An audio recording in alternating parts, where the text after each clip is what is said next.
Let's call it the Voice of College Football Summer Festival. Everyone loves a festival. Even loves saying the word festival. It's the Voice of College Football Summer Festival. Welcome in, everyone. All right, it's a Monday. Let's go. Noon Eastern Time. As John in the chat reminded me, it's only 11 a.m. Central Time, and college football call-in show at 11 in the morning. That's odd. No, that's stellar was my response to John. All right, everybody, welcome in. We're going to talk college football with you each and every Monday. That's our aim. That's our goal. That's our mission. We've got a lot of aim, goals, and missions. First and foremost, best discussion, debate, and analysis of college football right here with all of you. We are the best because of your contribution, not because of me, because of your contribution right here at the Voice of College Football. I want to remind and encourage everyone to head on over to the Discord. What's a Discord? I didn't know what a Discord was 6 months ago. I now do, and I own one. That's the great thing about America. The list is dwindling of great things in America, but it's still a rather long list. And one would be that you can own a Discord or you can be part of a Discord. So I would invite you to first be part of the Discord right here at the Voice of College Football. Go to Patreon. Go to Patreon, search MarkRogersTV. And you will join Patreon, which is a whole other slew of benefits there on Patreon if you take advantage of them. But what we're focusing on here is Discord. So join us on Discord, Voice of College Football. And basically go to Discord. You go to Patreon. Go to patreon.com. Search MarkRogersTV. Then you're on Discord. Once I get you that link, you got all sorts of fun people like Ben and Eric and Ronan and Jordan Bowman and Tim. All sorts of great people to talk to. And you will add to the fun. We've got about 50 or 60 on Discord that have the link, rearing to go. Hope that Falconer is ready to go. I know that he was searching for the Discord the other night. Thank you, Falconer, for joining Patreon. Also, please hit the like button while you're here. There it is. On the bottom ticker right there, one more reminder. Join our Discord. Go to Patreon, search MarkRogersTV. Join the Discord. I get you the link. You can talk college football like you do right here during the live shows, in the live chat. You can do that all the time, 24/7, 365. You don't need me to fire up a live stream, but we will do that each and every now for our summer festival. We will do that each Monday, Thursday, and Friday minimum. So you guys, you know me. You know what we do here. If I just feel like firing up a live stream, I'm going to continue to do that. So it could be Tuesday at 3 in the afternoon. It could be Tuesday at 3 in the morning. And if I want to fire up a live stream, I got something to talk about, I want to share with you, then we're going to fire up live streams. But we also know that we would like to stick to a schedule. Be here so you can count on us being here. And that's going to be Monday at noon Eastern time. That's going to be Thursday at 6 Eastern. That'd be 6 p.m. I'm not getting up at 6 in the morning. At least not now. Friday at 9 Eastern after our West Virginia show. So once again, our new live call-in show schedule for the summer, the big summer festival, is going to be Monday at noon Eastern time, Thursday at 6, Friday at 9. But if there's breaking news, as we've done many times, we've shown you many times, and your response has been phenomenal. Mark Rick steps down. Mark Antonio steps down. Willie Taggart gets fired. Lincoln Riley goes to USC. Brian Kelly goes to LSU. JT Tuimoloau signs with Ohio State. Whatever the breaking news, we are here. Caleb Williams to USC. We are here live to talk breaking news with all of you. So we will continue to do that as well, but we want you to be able to count on us every Monday, Thursday, and Friday. Again, noon on Monday, 6 p.m. Eastern on Thursday, and 9 p.m. Eastern on Friday. Let's talk some college football right here at the Voice of College Football. And yes, this will be a call-in show. We have not abandoned the call-in shows. This is what we do better than anyone. Someday, we will produce a channel. We will produce shows better than anyone. We will get there. We will get there. Might take a while. But I am convinced that if we had the resources and the personnel and the time, as others do, to produce a show properly in terms of graphics and production and a producer and worked on the show,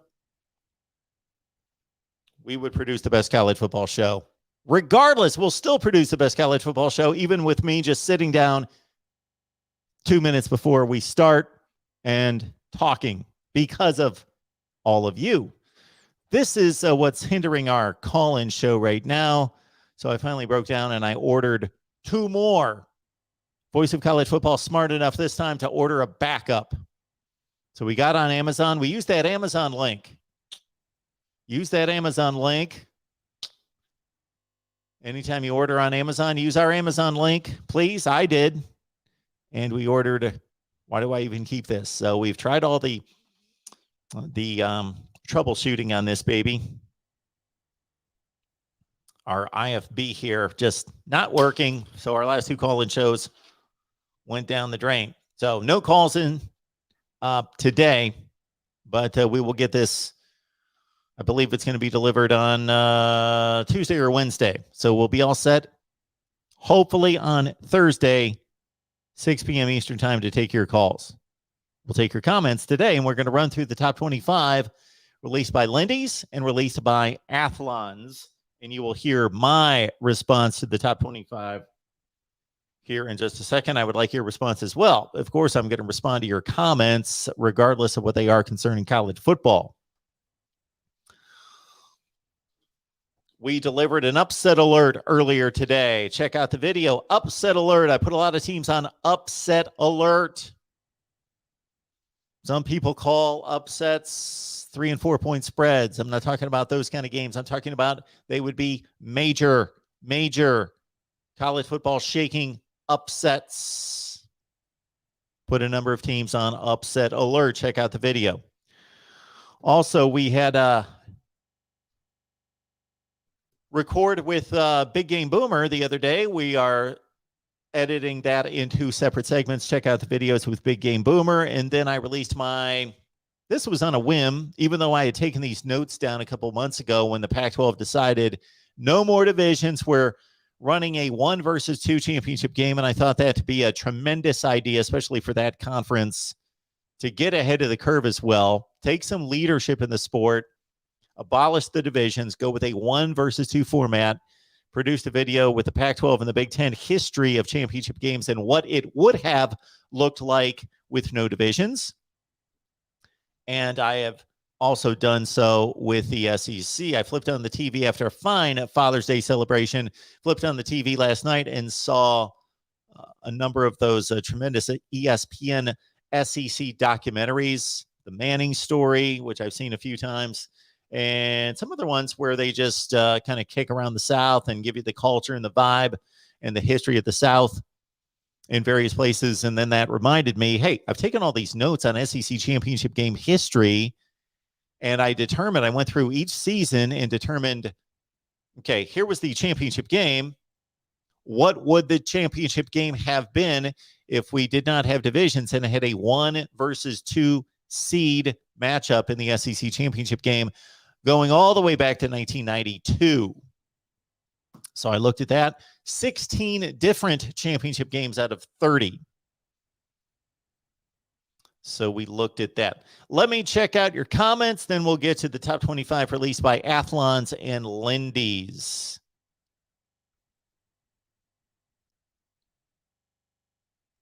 Eric, quack, quack. Eric's on Discord. Need I say more? Eric's on Discord. You got to be on Discord.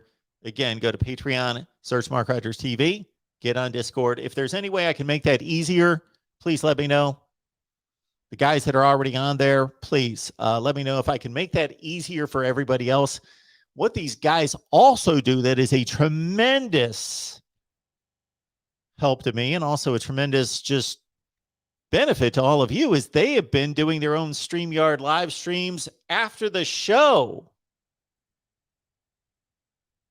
I've crashed the party a few times. I don't think they want me there, but I crashed the party a few times because the link's right there. So more college football discussion without me hogging all the time.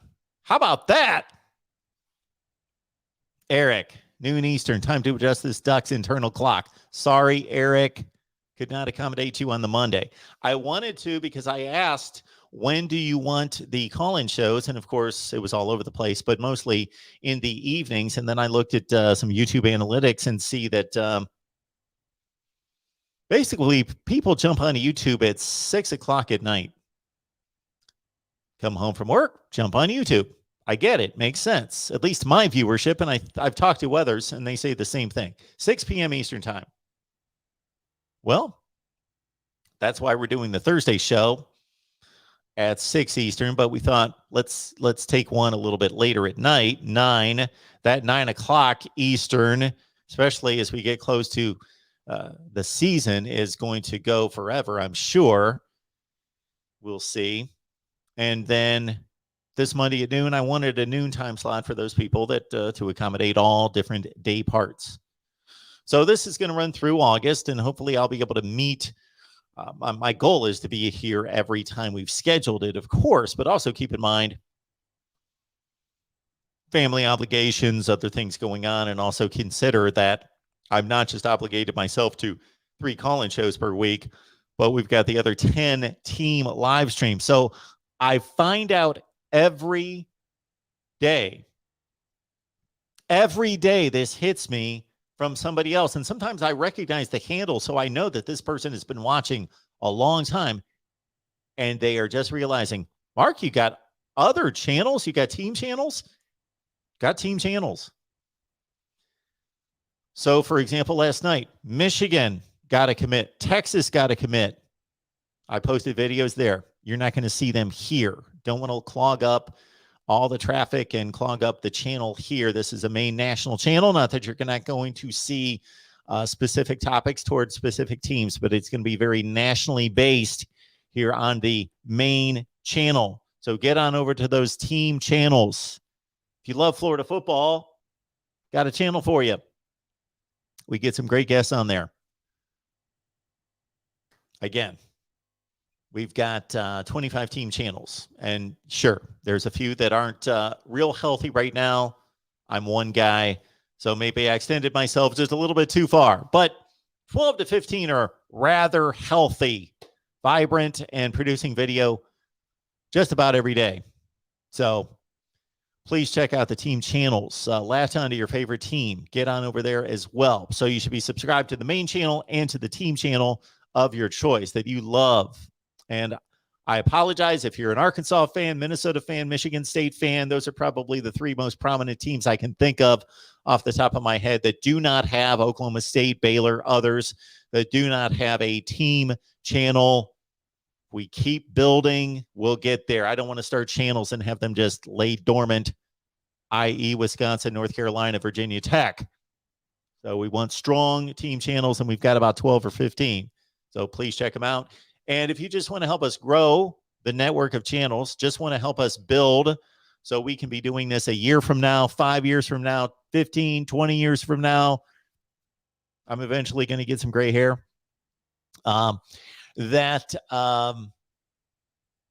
Subscribe to those channels that need 1,000. 1,000 is huge in YouTube, folks. 1,000 subs. They take us seriously at 1,000. You helped get us to know. I had a ton of Miami fans that said, Mark, we hate Notre Dame, but we're going to subscribe to the Notre Dame channel to help you out. So please subscribe to those channels that are below 1,000, especially those ones that are close, of course. LSU, big priority. West Virginia, I know it's only about 470. Big priority, though. We do a West Virginia live stream every Friday night with you at 8 o'clock Eastern time. And, of course, the call-in show. After the summer's over, once we get to the end of the summer, I'll announce a in-season call-in show schedule. So we'll evaluate what's going on with the season, of course.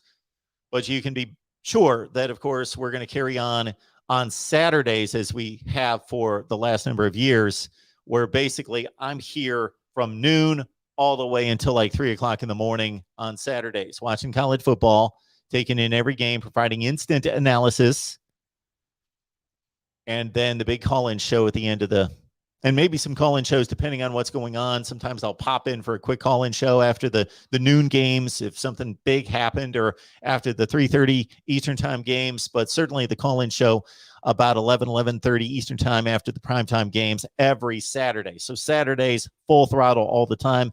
If this is your first college football season with us, lock it in. Buckle the seatbelt. We're here all the time. All right. I want to get to your comments, and I also want to get to the top 25 released by Lindy's and Athlons,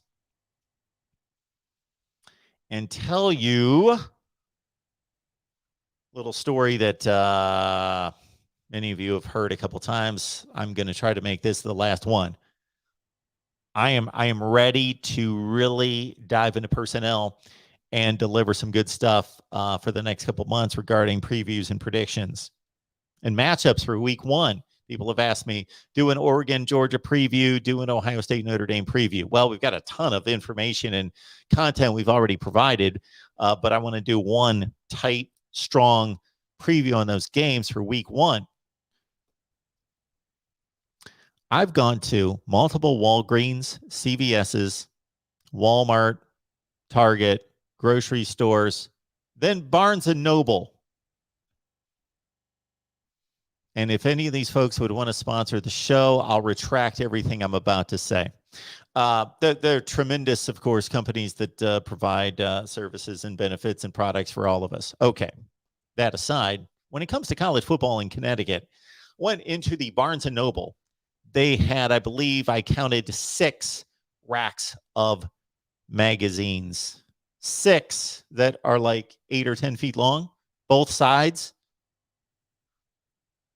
There might have been 500 magazines. There might have been more than that. No, 0 college football magazines. I've got my Phil Steele ordered. That should be coming soon. And I'm going to have to order another one.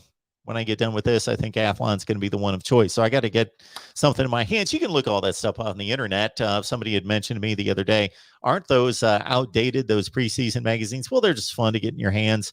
Of course, you can find that information anywhere on the internet if you want to dig for it. But, of course, you've got it all right there.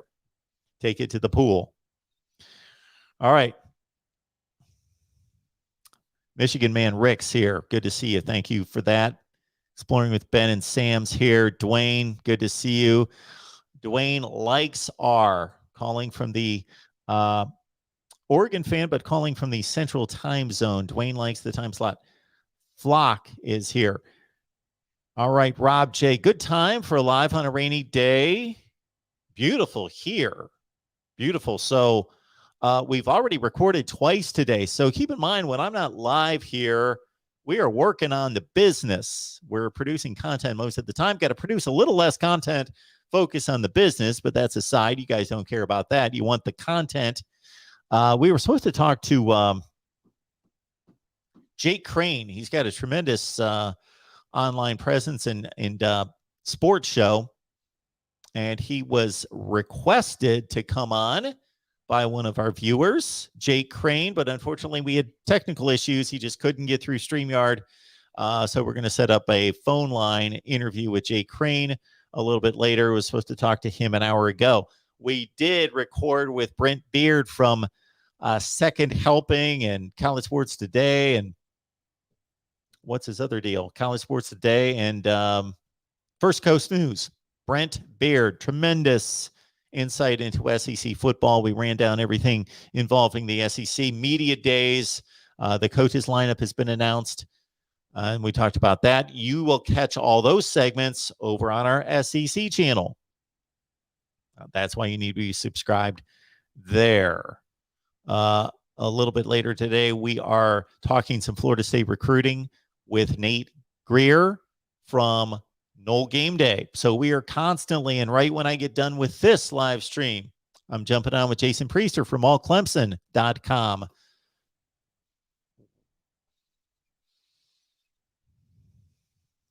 Mike 3883 is here. Lewis Papp, good to see you. Lewis retweets or likes just about everything I put on Twitter, even if it's nonsense, which is a large portion of the time.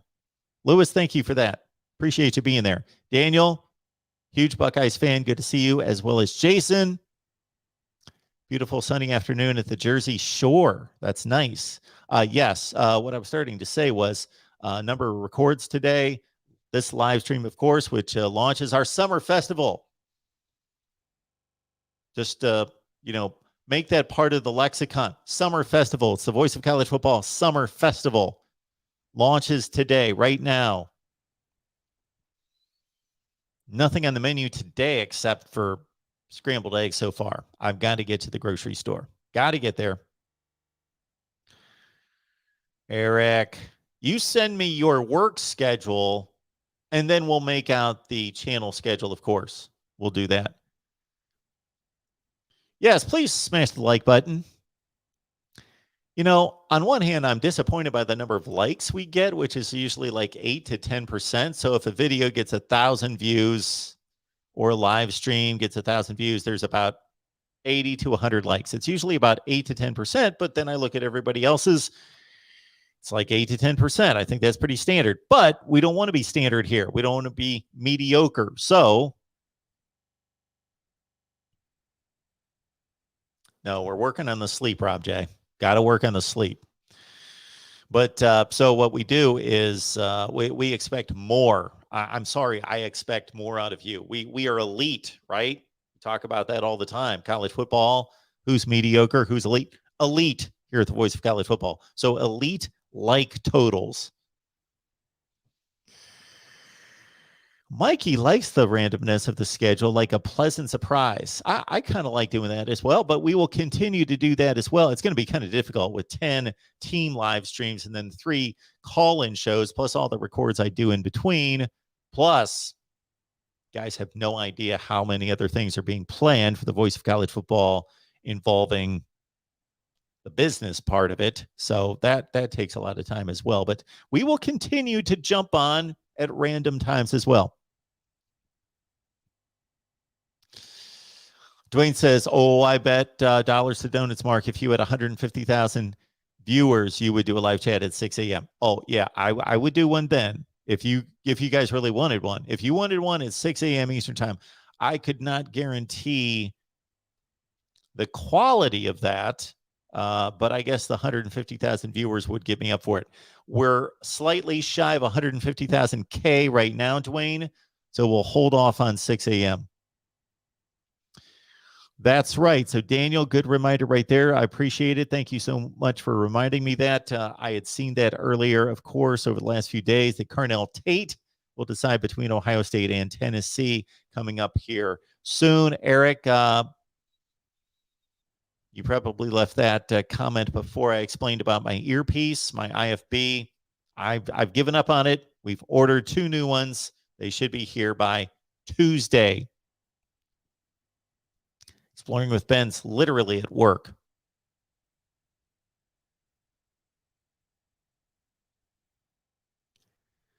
Lewis, good thing you went into broadcasting. Your baseball skills are lacking.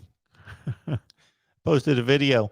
My kids picked me up yesterday and did not tell me what we were going to do. Just said, we're going to pick you up at 1 o'clock. So they took me down and we went to the local batting cages and putt-putt golf. And we went to the place that we used to go to that I haven't been there with them together probably since they were like 13 or 14, if that. But we used to go down to the batting cages and go-karts and putt-putt and all that deal. So we played putt-putt golf for the first time in forever. Yes, I won. I'm very proud of that. I held off my son by 1 or 2 strokes. There was a discrepancy on the scoring card, on the scorecard. So I cannot guarantee that it was a 1 or 2 stroke victory. But fortunately, there was no controversy because it was either 1 or 2 strokes on the victory there. Then we hit the batting cages. And sorry, I was just happy, Lewis, that I was making contact on 60 miles an hour for the first time in 10 years. I think it was Probably not quite 10 years because I used to, my daughter just graduated from college last year. So she last placed high school softball as a senior, junior, right in there. So we're probably talking about 6 years, 6 to 7 years was the last time I was in a batting cage because she would hit. That's the reason we'd go, but I would jump in the batting cage as well. 6 to 7 years, I was hitting most of the pitches. They were not going to be base hits. I was grounding out to short. I was hitting pop-ups to the second baseman, sure, but contact. Had a number of people let me know I was dropping my elbow. Yes, I was falling into bad habits, dropping the elbow. I was not going right to the baseball. Hands right to the ball. My son told me that a few times. Dad, hands right to the ball.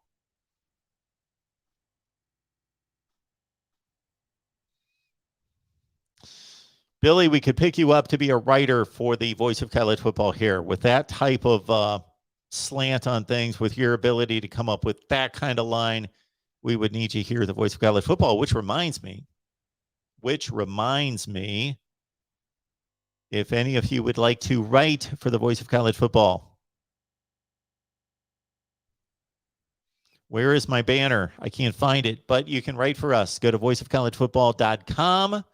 voiceofcollegefootball.com. It's always the Voice of College Football, but for this one time, we just thought it would be quicker and shorter. voiceofcollegefootball.com at the top of the page. Write for us. Click on that. You'll be in contact with me. We'll take it from there.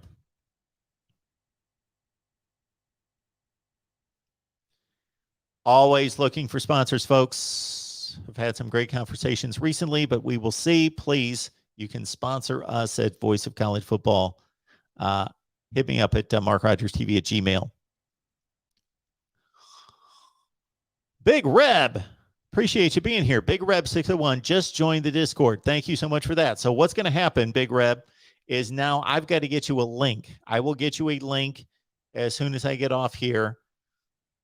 I will get you the link. That will get you into Discord, and then you're good to go forever.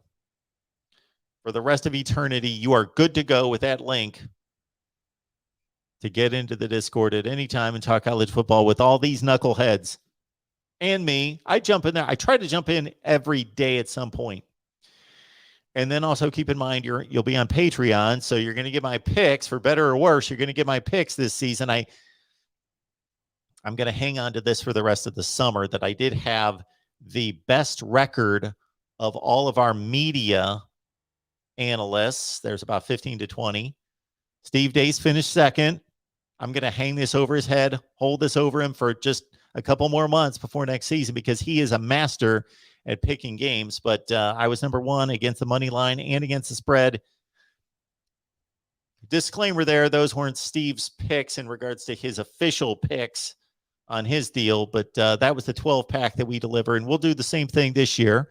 Some of your favorite media people and myself will deliver our predictions on Patreon, and exclusive live streams there per request. Big Reb, keep that in mind. If you want a requested live stream, I'll add to the 52 that I do here if you would like it, and some other stuff as well. Thomas, hope you have covered the blocks about SEC, including the Big 12 pods. Hope you have covered the blocks about SEC, including the Big 12 pods. Somebody interpret that for me. Sorry, Thomas. A lot of good people in here. Can't, of course, mention everybody, but thank you so much for that. Miami got 3 commits. Tony Toto. I'm going to have to look that up, because the last time I checked was last night. I check a couple times a day to make sure we don't miss commits. But we did go on live, of course, on Thursday night with Brad Tejeda.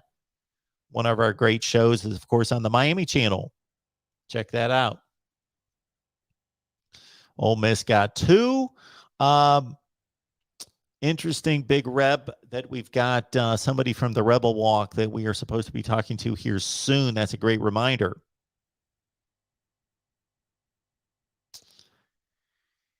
Yes, the Just for Men's model. That's me. Absolutely. That's what many think out there.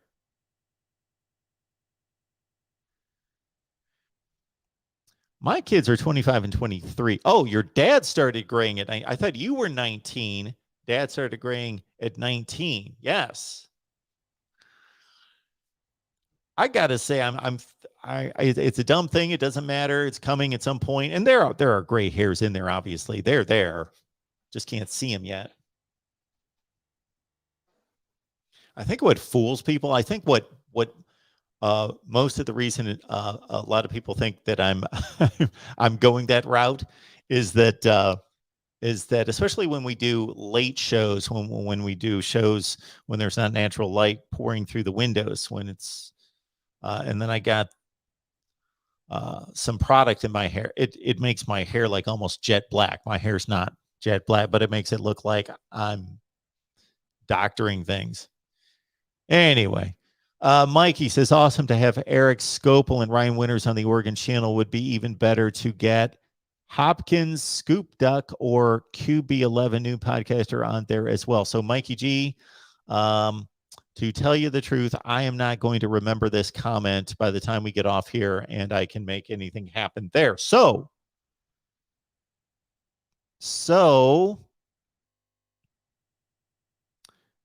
what I would like you to do, Mikey, is please email me at MarkRogersTV at Gmail, and we will get those folks on. I'm trying to get on as many contributors in different perspectives. So some of these channels, I may have like one guy and myself, which is great, which is awesome. I appreciate all our contributors, all our media analysts here at the Voice of College Football, but we want a number of perspectives. We want to make these. So to Mikey G's point right here, you will find better and more insightful, more informative Oregon podcasts elsewhere. There's no way that we can cover every team better than the best team. So Gators Breakdown, phenomenal. I use them as an example all the time. David Waters blows it up there. Phenomenal what they do. Gators Breakdown, Florida. We've got a Florida football channel. We're not going to be as good as Gators Breakdown in terms of breaking down Florida football every day. However, our approach is, first of all, you get my national perspective on Florida football, on Oregon football. Then on top of that, we bring in a ton of different perspectives. I want like 3, 4, 5, 6, 7 different perspectives on a fairly regular basis on each channel to give you that. John says he cannot subscribe to Notre Dame or Texas. We do not need you to. Notre Dame and Texas passed 1,000. John, LSU, West Virginia, those would be 2 right there. Georgia would be a good one as well. Safeway. Don't have Safeway around here. Barnes & Noble is the place I normally find all the college football preseason mags. John, you are in Iowa? You would there. When I go to Ohio, they'll be there. Not in Connecticut.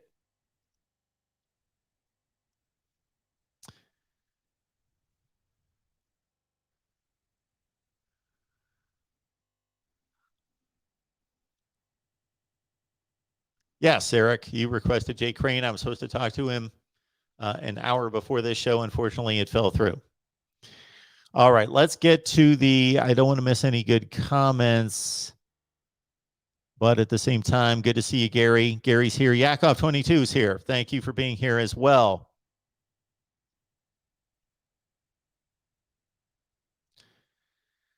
Shop Amazon. Use the link that we provide in the description section. Gary's joining us from New York City. Good to see you, Gary. Yakov, Cape Cod home. That's not where I would put a second home. But there we go.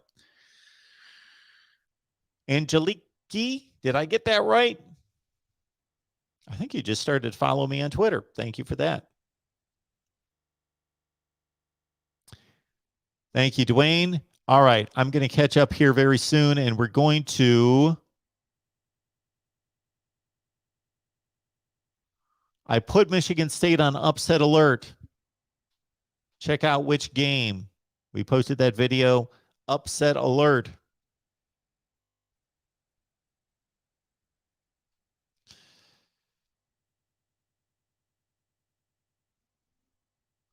Thank you, Willie. Appreciate that. Georgia and LSU. All right, let's get to the top 25s because we're going to talk some college football here. Husker D, appreciate you being here. Dan Davis as well. Okay. Here we go with the top 25s and my observations of the top 25s as they currently stand. Let me get this one comment off.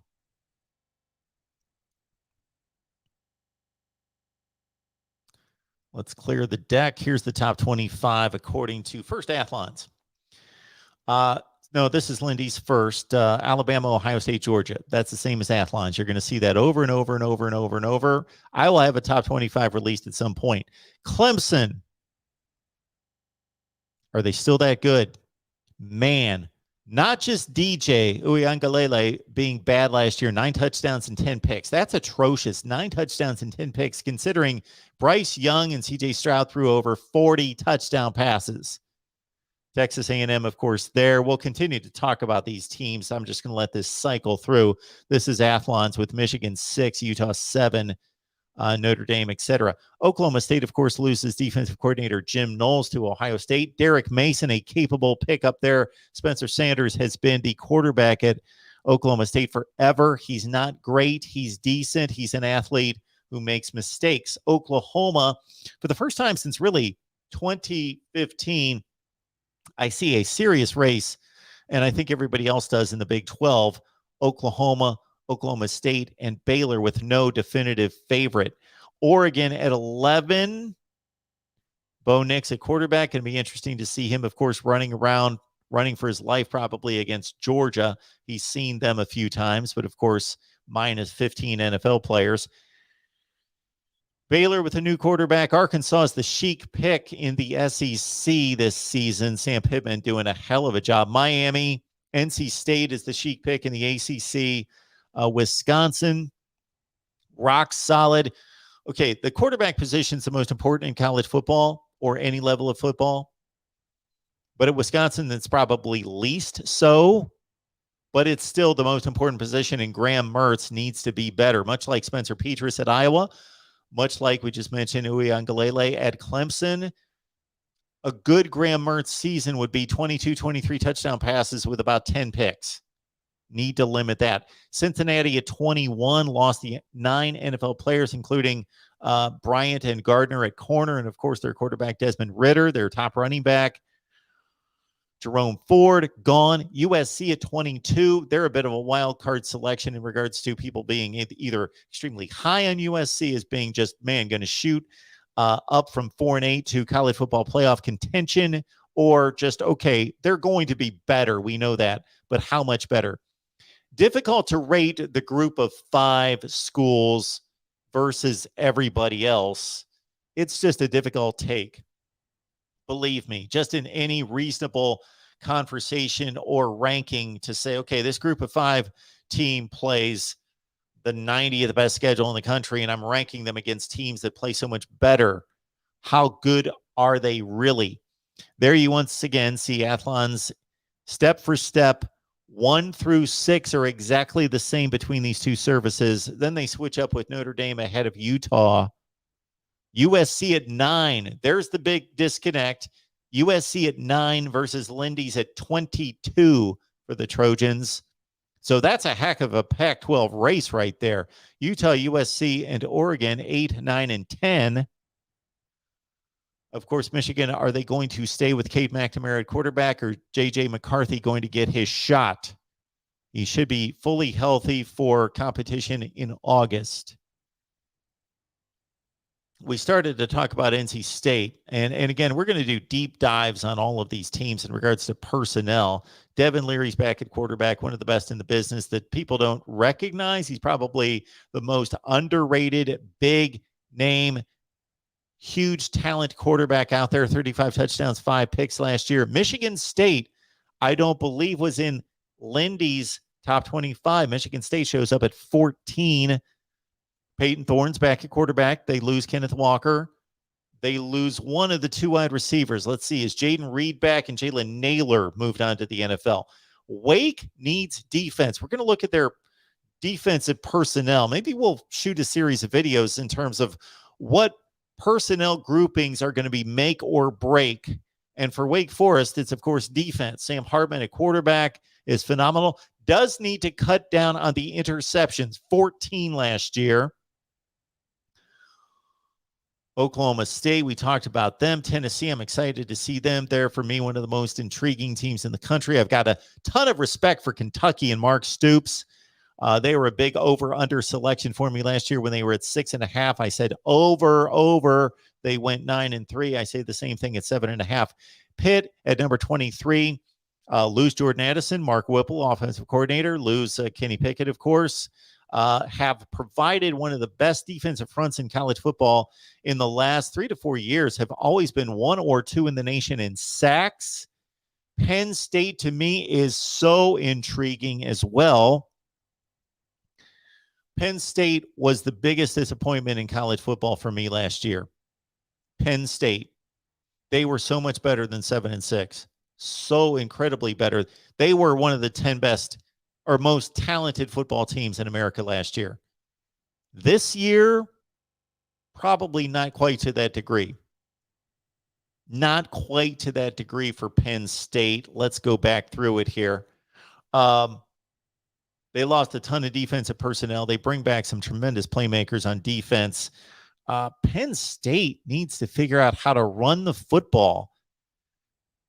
It is alarming, atrocious, deplorable to look at Penn State trying to run the football. They've gotten worse and worse and worse each season. And they will have to, everybody needs to be able to run the football. But if you can't run the ball, then you need to be able to pass it like a Mike Leach offense. Speaking of which, where's Mississippi State in all of this? I don't know. I'm going to give them consideration for a top 25 spot.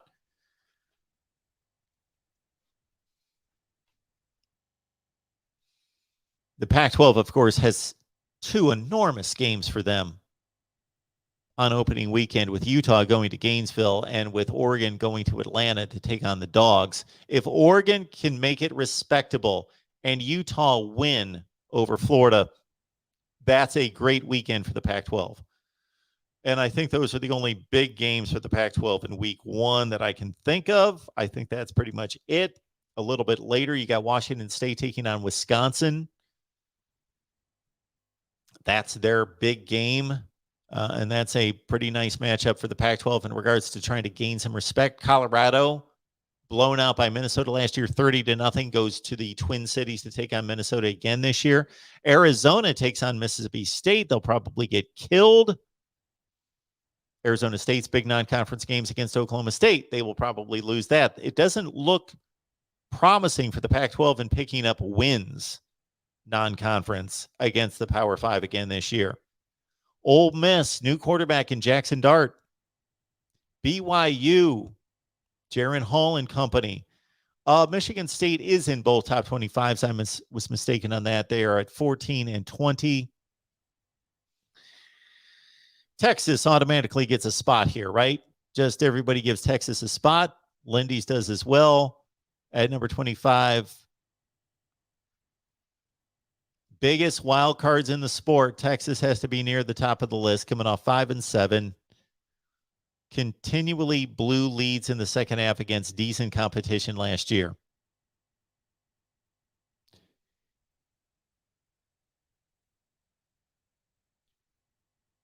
Out of that top 3 that most people, I'm guessing that if we polled both media and fans and said, who is your national champion for 2022, 90-some% would either say Alabama, Ohio State, or Georgia.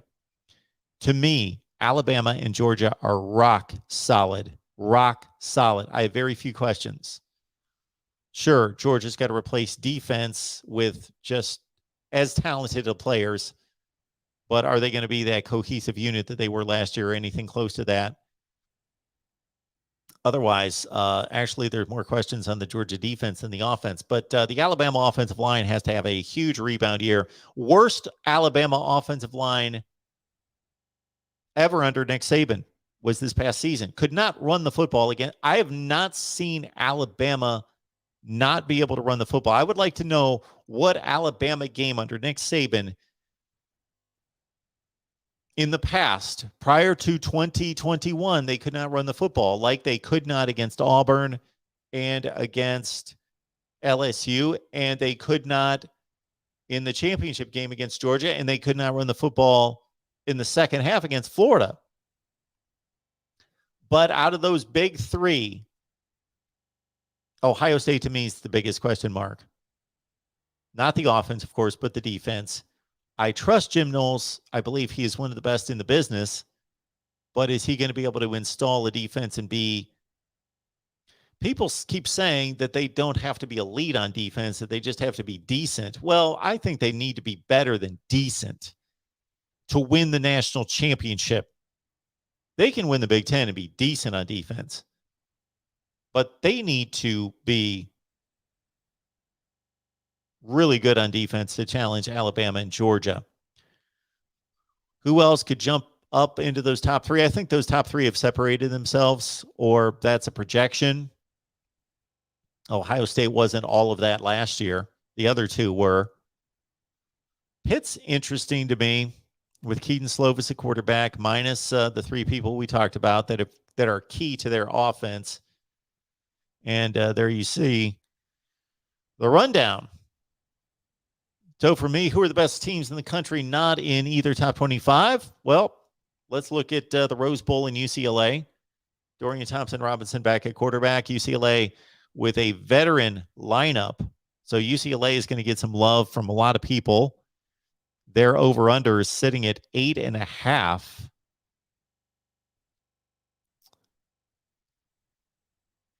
So UCLA could push into the top 25. Who else isn't there that could be there? You got a number of teams in the Big Ten Western Division that are fringe top 25 teams. Minnesota, Iowa, of course. Could be a rough year for Iowa. And then, of course, Nebraska's an interesting look as well. Interesting team. Nebraska, best transfer portal year of any team in the Big Ten with the talent they brought in. Really improved at wide receiver, at quarterback as well, and improved with a... Nebraska's been lacking a pass rush. Been one of the worst teams in the Big Ten in getting to the quarterback the past 3 to 4 seasons. Like 20 sacks, 21 sacks. Bottom 3 in the Big Ten. Of course, they pick on O'Shawn Mathis. They pick up the TCU defensive end who's been second team all Big 12 3 consecutive years. Huge for them. So Nebraska, of course, the schedule favors a better record because they lose Ohio State and Michigan State and replace Ohio State, Michigan State with Indiana and Rutgers. Good news for Michigan, or for Nebraska. Nebraska does play Michigan on the road. Back to your comments. Also keep in mind, you can contribute to the Voice of College Football. Venmo, PayPal, and Cash App, or we got the Super Chat available for all of you as well.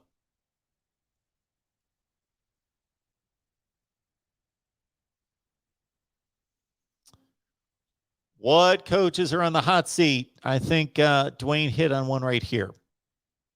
Chip Kelly's got to deliver. That 8-4 season, that's nice that they went 8-4. That looks good on the surface. Pretty weak 8-4. They lost to who they were supposed to lose to. Their best win was LSU, 6-7 LSU. They beat a lot of bad teams. UCLA plays no one out of conference. They've got 3 layups. Alabama State, I forget who else. FCS, low group of 5s. UCLA has a deplorable non-conference schedule. I got to think based on their previous scheduling approach, they always schedule tough. UCLA does. Something happened with a game. Somebody backed out of a game. Yes, John, so much talk about Nebraska this offseason. Louisville, yes, may sneak into the top 25. Louisville's on the cusp of a top 25. How about North Carolina? which they still have a quarterback battle ensuing. I think North Carolina, Louisville, maybe Boston College out of the ACC would be on the cusp of a top 25. I talked about the Pac-12 with UCLA would be my number one candidate. Maybe Oregon State could break into the top 25. Big 12, who's not mentioned that could be a top 25 team? Kansas State would be my first selection in the Big 12 with Adrian Martinez at quarterback. Deuce Vaughn is phenomenal to watch. If you don't watch Kansas State football, and most of you do not, check out Deuce Vaughn. 1,400 yards, catches a ton of passes out of the backfield, had like 45 receptions last year. Deuce Vaughn, Kansas State. Out of the SEC, who's not there that could be there? Florida. People are expecting the Gators just to wither and die, and no, they're good. They've got plenty of talent. It's not Georgia. They're just being compared to Georgia. Look at this SEC Eastern Division after Georgia. Georgia, Vandy. Georgia, Vandy, everybody else. I like Kentucky to finish second, but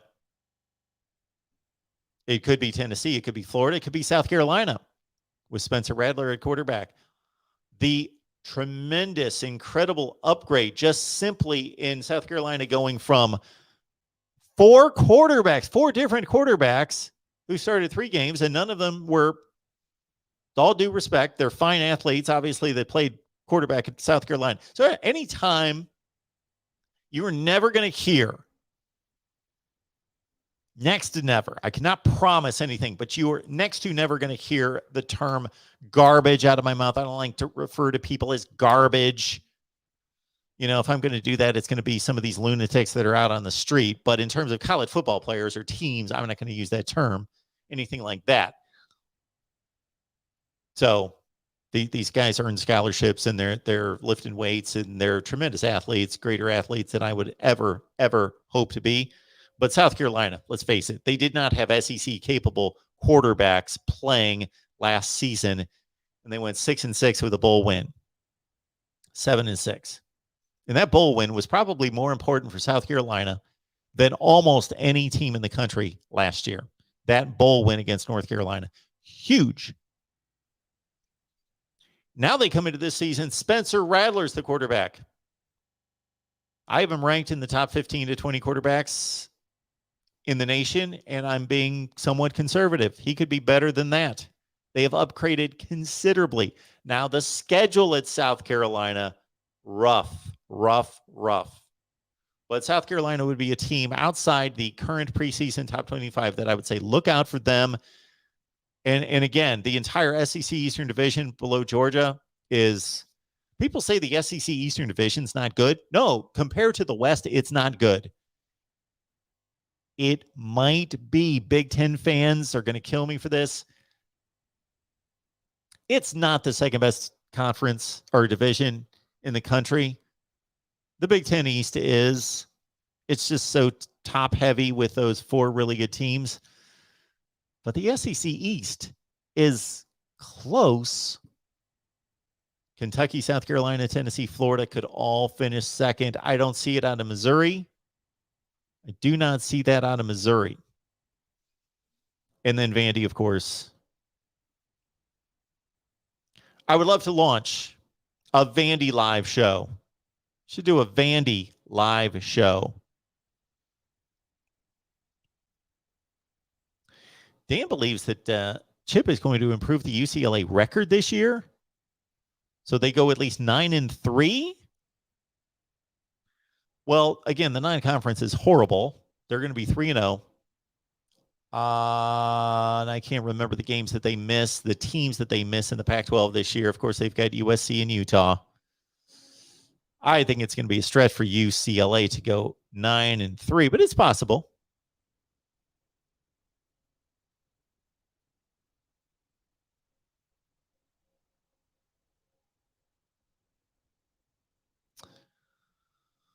Odysseus 2002 is Colorado State this year's Appy State, meaning what? Like they're going to win. When I think this year's App State, Well, App State just continues to win the Sun Belt. Did App State win the Sun Belt? They did not win. They finally did not win the Sun Belt this past year. This was the first year after 5 consecutive Sun Belt championships that they did not win it this year. But a lot of mowing and tree trimming outside. And so hopefully you can't hear that. I don't think you can. I just have to kind of talk through it.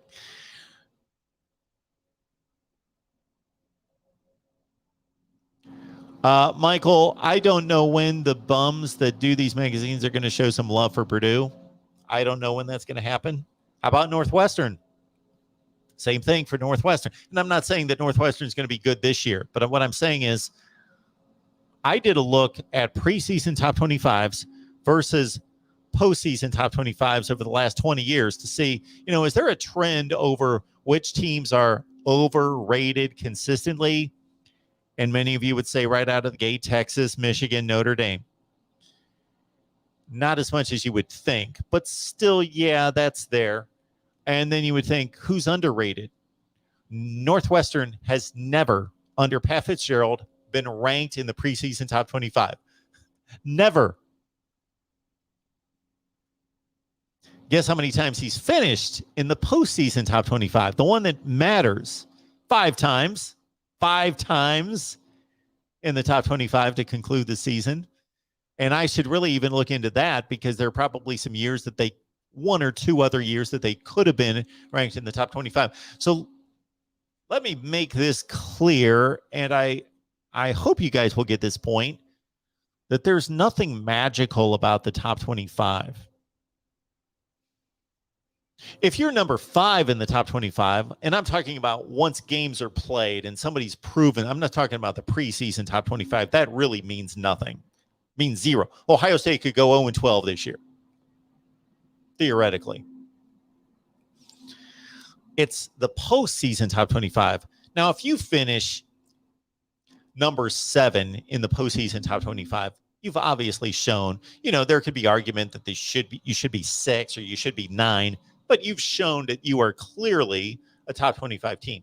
If you finish 25th, there are probably not 2 or 3, 8 or 10 other teams that could claim a top 25 spot. So there's nothing magical about the top 25. To prove that point, I don't know if I'm going to do it this year. I may do it at some point, but I know what the response is going to be because people will not get my point. There's nothing magical about a top 25. You can do a top 37. You can do a top 12. You can do a top 49. There's nothing magic. The good teams in America don't stop at 25 and then all of a sudden you don't exist. So I would like to see every team in America ranked. That's the way to do it, is to rank everyone.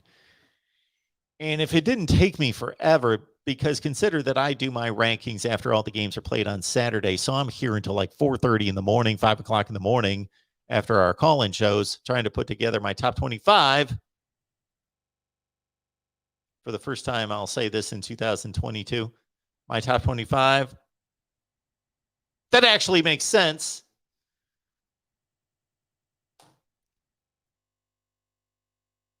Top 36. Top 41, it's just a number. There's nothing magical about it. Again, there is nothing magical about being, you just have to stop at a number.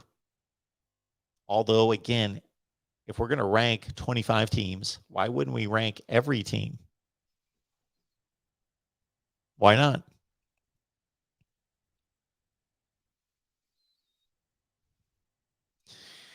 That's why I try to stick up for those teams that are being under-recognized. So at the conclusion of the season,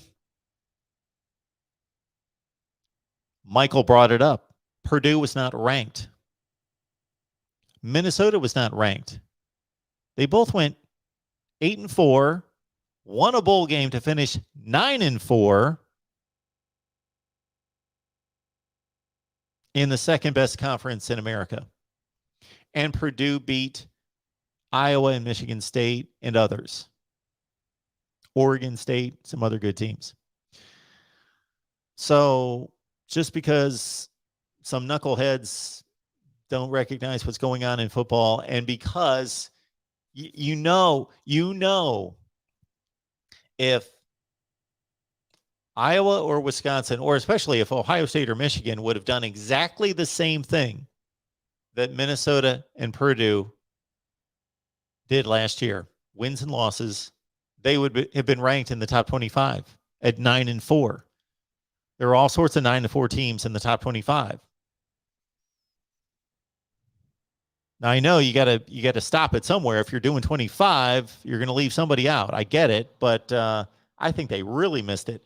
I had Purdue and Minnesota like 17 and 18. I had Minnesota one spot ahead because they beat Purdue head to head, but I had them clearly, safely in the top 25. So what happens there is then you get some 12-1 teams in the group of 5 that are not as good as a Big Ten team, for example, that's 5th or 6th in the conference. They're just not. This has been proven over and over and over and over and over and over and over and over, but they'll get ranked.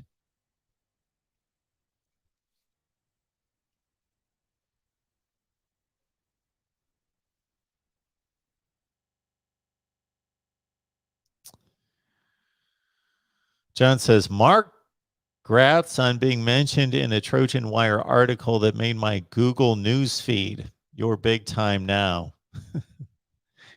If that's what it takes to get to big time, okay. I will just take that comment as is. Thank you, John. Yes, absolutely. Steve says, hey, Mark, are you going to announce the Tate reveal? Is that going to be at 2 Eastern? We might as well stay on here for it then.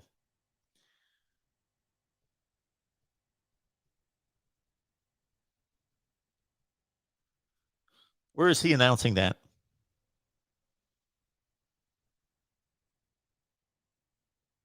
What's going on here? Oh, that's wrong.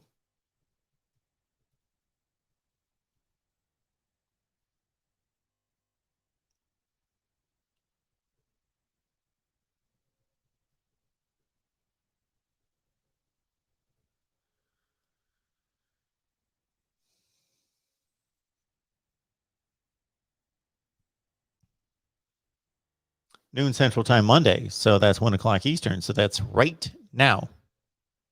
So you guys let me know. You guys let me know.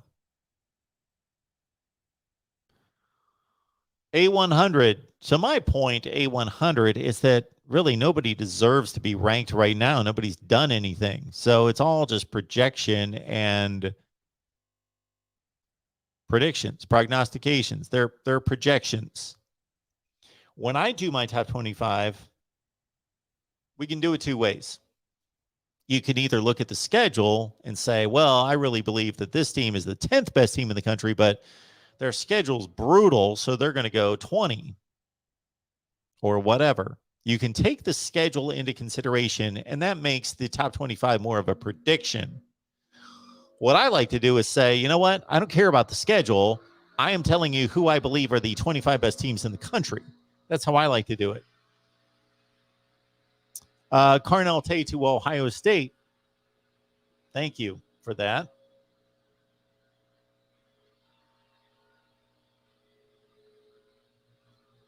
Wait a minute. No, you guys are making predictions. He probably hasn't said it yet. That's what I'm guessing. So let me know when it's official.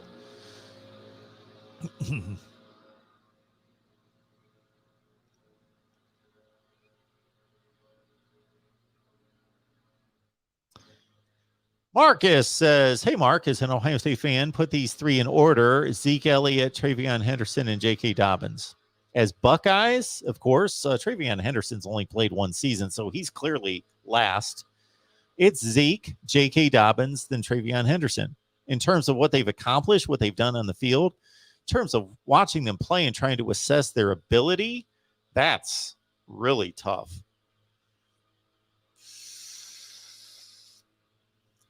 I might not be giving Zeke enough credit here, but I would believe that the other two are faster than he is. That seems pretty obvious. But right now, it's Zeke 1, J.K. Dobbins 2, Travion Henderson 3. And one of the horrific aspects of the College Football Hall of Fame is something we discussed on our Ohio State show recently, is that you have to be a consensus first team, not consensus. You have to be a first team All-American by a particular service, one of the recognized services to be eligible for the Hall of Fame. That's a good guideline, but don't make it a rule. It's a stupid rule. In 2015, college football included at running back Dalvin Cook, Derrick Henry, Christian McCaffrey, Ezekiel Elliott. That's just off the top of my head. There's probably 2 or 3 other guys. Melvin Gordon, I believe, was gone 2015. But again, Zeke, McCaffrey, Henry, Cook. Well, you could be one of the greatest running backs in history, and you're 4th on that list. They should all still be in the College Football Hall of Fame. Zeke Elliott had, and somebody can debate me on this or enlighten me to another stretch drive that I'm not considering. Zeke Elliott had the greatest stretch drive under pressure that counted in the clutch to win a championship when you look at Michigan with no JT Barrett on the field for the last half of the 4th quarter, and they needed to extend a 1-score lead to beat Michigan. Then the Wisconsin game and the Big Ten championship game. Then Alabama, of course. Then Oregon to win the national championship. He just rolled up 230, 256, crazy numbers, 220 to win the national championship.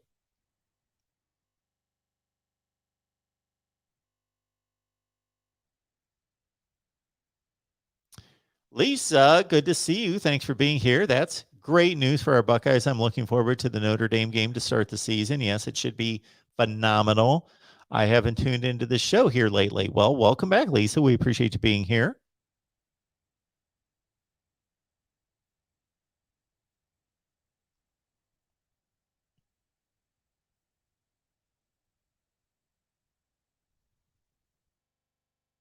Canes, 1989. Good to see you. Steve, good to see you as well.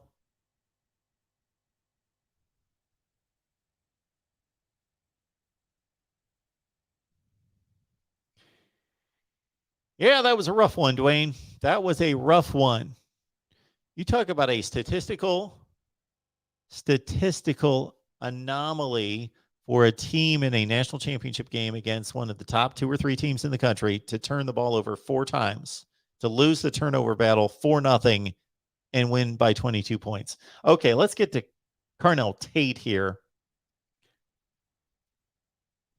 Let's talk some Carnell Tate. So, as I am understanding from Willie, it's official, correct? Did we get this officially? Carnell Tate, Ohio State. Now, let's all understand, I'm going to put a bit of a damper on this to start.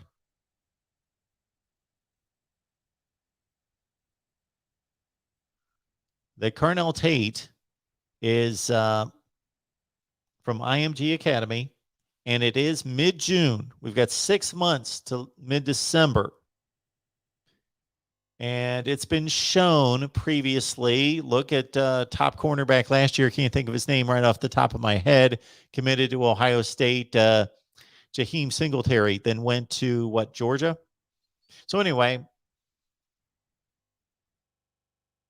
if he hailed from Ohio, I'd say this is a 95% guarantee. Right now, I'm going to say it's more like a 75 to 80% guarantee that Carnell Tate is going to be an Ohio State Buckeye. But he is certainly, as a wide receiver, looking at that long list of Ohio State wide receivers and saying, my goodness, I'm going to make some coin in the NFL.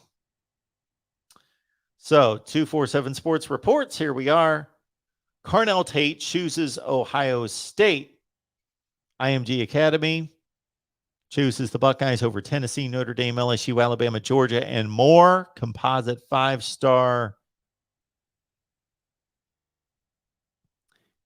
made the statement, quote, "I'm picking Ohio State because I have a great relationship with the coaches that I've had since day one.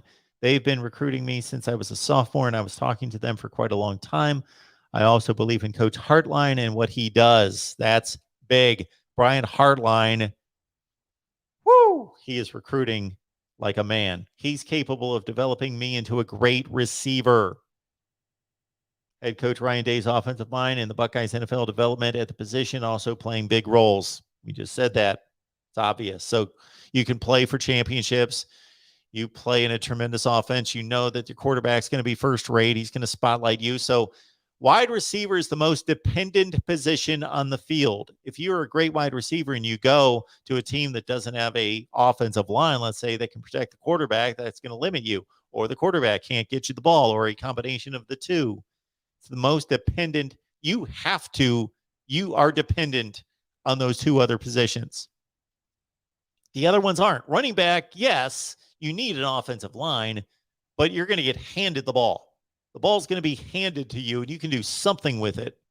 You can make something happen. Wide receiver, the ball's not handed to you. It's got to be thrown out there. So very dependent there. But Carnell Tate, and also keep in mind,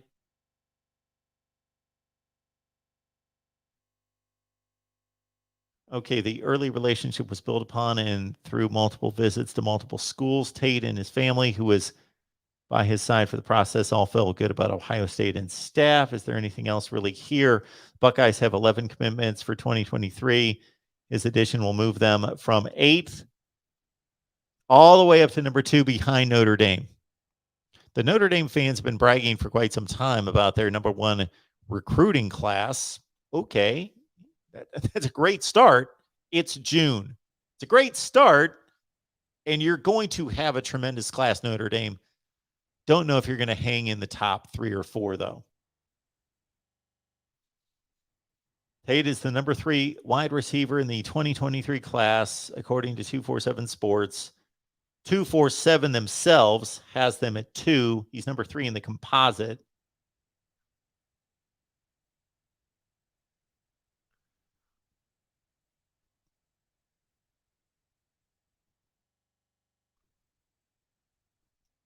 Carnell Tate, 6'2", 185,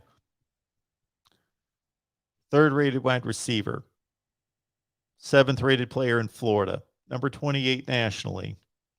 247 says he's even better than that.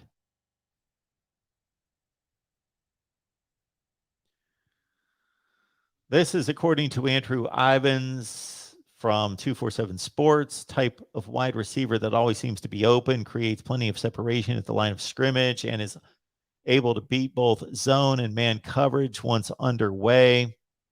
Superb body control, large 10-inch hands allow him to make extremely difficult catches look easy, competitive not only at the catch point, but also once the ball is in his hands, he will fight to pick up additional yardage. Owns a rather slender build now, but should eventually carry 195 plus pounds.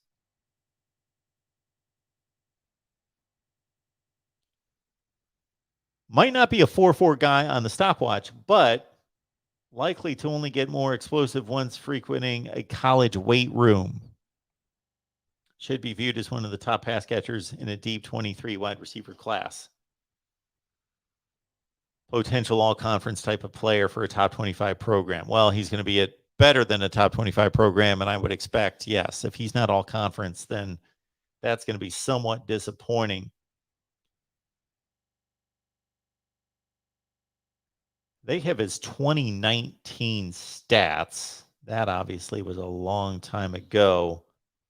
This is what he produced in high school. See if we've got it here. No, there are no statistics for. Usually you can go to Max Preps and find the most recent 2021 season. They only have his freshman season here. So this means little at this point, but 28 catches, 444 yards, 5 touchdowns. But he's had 2 seasons since. No, he's had 1 season, sophomore season. No, that was, 2019. So he's had 2 seasons since 20 and 21. Billy, thank you so much for that. Hit the like. Thank you so much for that.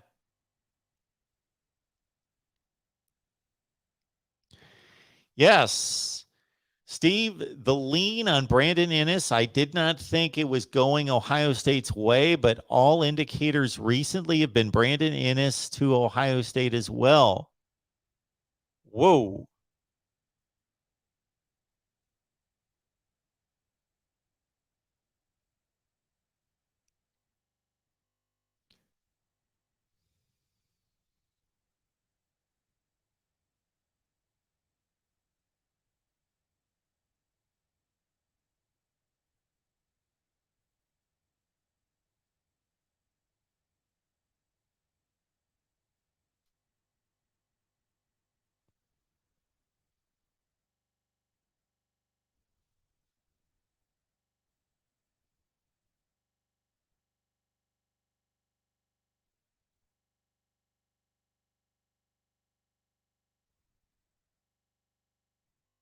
Just a commitment, Dwayne.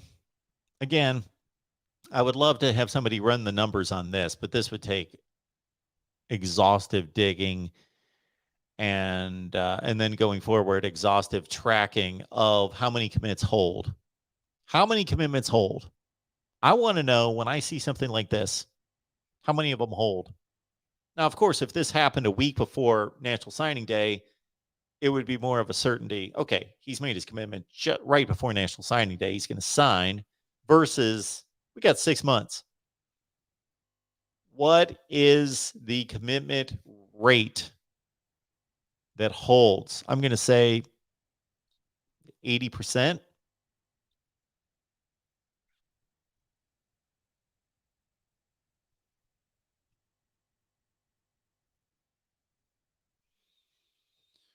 Oh, 28 AD 28. We're always going to rank teams, even if we've got a playoff system, a real playoff system, we're going to rank teams. It's fun. It's fun to rank teams. There's nothing wrong with it. I'm just trying to point out that there's nothing magical about the number 25. Nothing. It just sounds good. Before 1989, it was 20. They were top 20. It actually took me a couple of years to get used to top 25.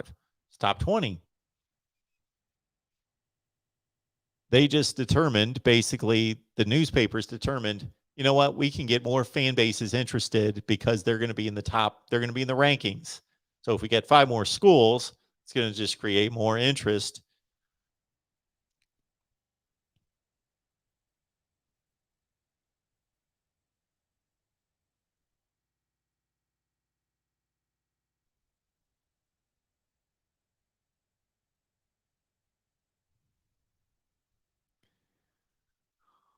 Well, we do appreciate all of you being here, and you probably missed the announcement off the top. So we're doing a summer festival here at the Voice of College Football. Summer festival is what we're going to call it.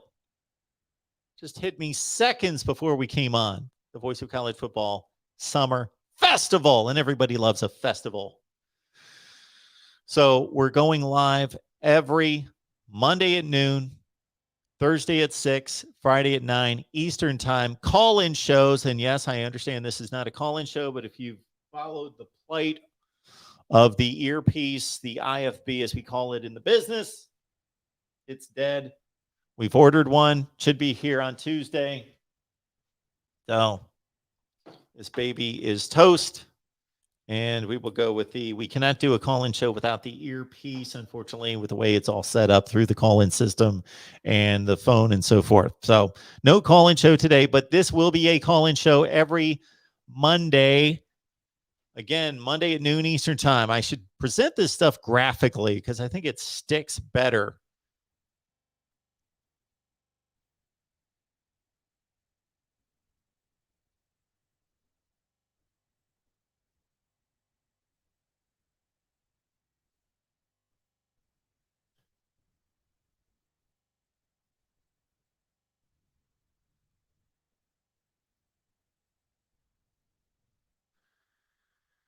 So here it is. And we will do our best to come through on all those spots each and every week. That's not going to always be possible, but we will do our very best or have a fill-in host. How about that? Also, keep in mind, as we are just only about 11 weeks away from college football, is that we will once again provide you post-game shows here at the Voice of College Football. Last year, Ohio State, Michigan, Iowa, Nebraska, Penn State, Texas, Oklahoma, Alabama, Georgia, Florida, Texas A&M, Miami, Florida State, Virginia Tech. We had post-game shows for all the Notre Dame, for all those teams, for all those. Now, I'm going to do my best to try to hang on to those post-game hosts and prevent. And I will be at some point releasing a post-game schedule here at the Voice of College Football. Yes, Cyber Cobble would love to add USC to that. That's my number one goal, to add USC. Would love to do South Carolina. West Virginia would be a good one as well. LSU as well. But USC, yes, we want a USC post-game show. Did I say Syracuse? Syracuse. Our Syracuse post-game show.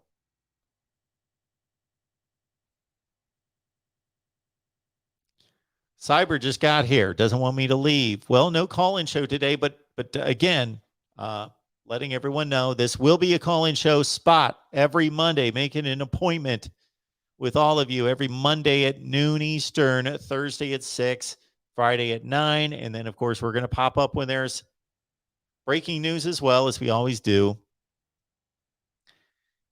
Keep in mind that our Tuesday schedule, please be on our specific team channels on Tuesday. We've got USC at 4 Eastern, 1 Pacific. Iowa at 5:30 Eastern, 4:30 Central. Nebraska at 7 Eastern, 6 Central. Christopher, good to see you. Merry Christmas. Merry Christmas. I don't know what that's all about, but that's what it is. I guess it's Christopher's happy about the Carnell Tate commitment. John, Mark, do you do a win-loss prediction for Texas during your over-under show? Well, I did a Texas over-under. They were one of my picks to click, as the Hawk Harrelson would say. We did our over-unders. 5-2 with the over-unders last season. We'll see how we do this season, but check out the over-unders that I provided a few days ago. Check out that video.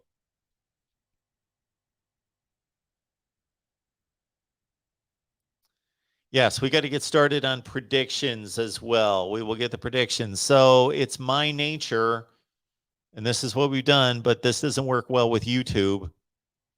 But I usually wait for our big preseason preview show, our big season preview show, which is like the night before the season starts, and I unveil all my predictions. But it's outdated.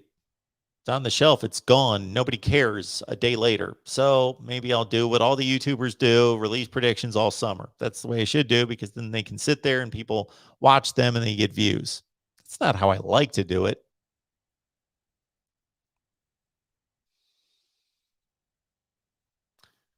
Yakov 22. Mark, if you had a son that was a high 4 or 5-star quarterback and he wanted you to help him form a top 4 places to go, what would you advise him? Let's set aside depth chart.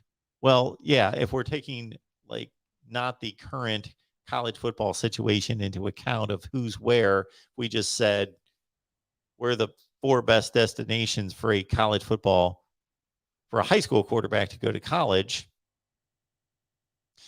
Well, it used to be Oklahoma, but we don't know about, and I've got tremendous confidence in Brent Venables. He's not going to ignore that side of the football, but that's not his thing. I would go, if I'm a quarterback,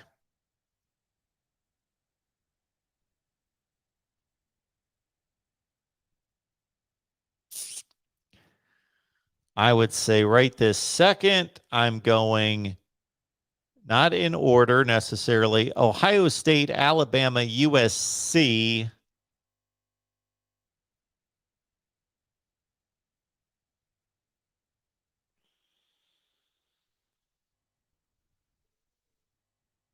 Ole Miss.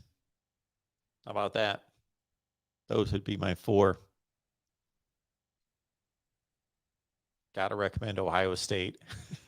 You're a quarterback.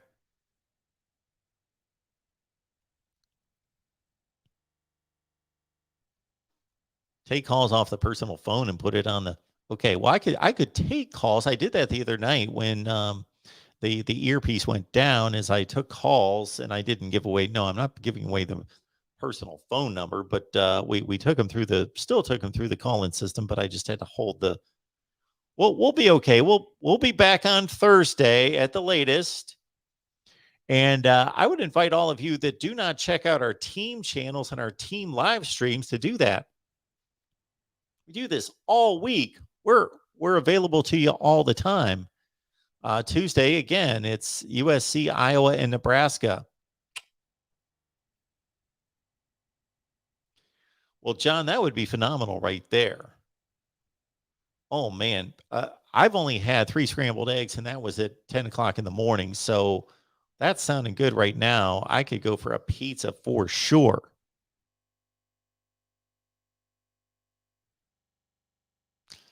Michael says, enough time for you to bust out the top 25 that actually makes sense. Well, the preseason one doesn't make sense. It's just my opinion. But once we play a game, yeah, it makes sense. And a lot of people who have not been here for a top 25 that actually makes sense, as you know, Michael, it's going to really annoy and piss some people off right out of the gate. When Georgia, let's see, well, Georgia plays Oregon week 1, so that's going to carry some weight. But let's take who's Alabama got week 1? They've got like a nobody. When Alabama's ranked like 23rd in the country, it's going to blow people's minds. They are not going to know what to do with that. They are not going to know what to do with that. You're right. You're right, Michael. They are just not going to have any clue what to do with our top 25 that actually makes sense. But I got to produce a top 25. So when I leave here, all of you, you can rest assured that I'm producing content. So I'm not going to take a vacation day, but it is beautiful outside. I'm going to get outside today, and we are producing a little. We're going to be on the line with Jason Priester talking Clemson here very soon. Parker likes Michigan back in the college football playoff as Big Ten champion. A bold take. Well, they're the number 2 team in the Big Ten by most people's expectations, and number 6 in the country, according to Lindy's and Athlon. So that's not that much of a stretch. Yeah, John, they're not going to understand is what's going to happen. They're not going to understand the implementation of my top 25 and how I do that. And when Alabama beats, got locked out of my computer, when they win their first game against, who is it?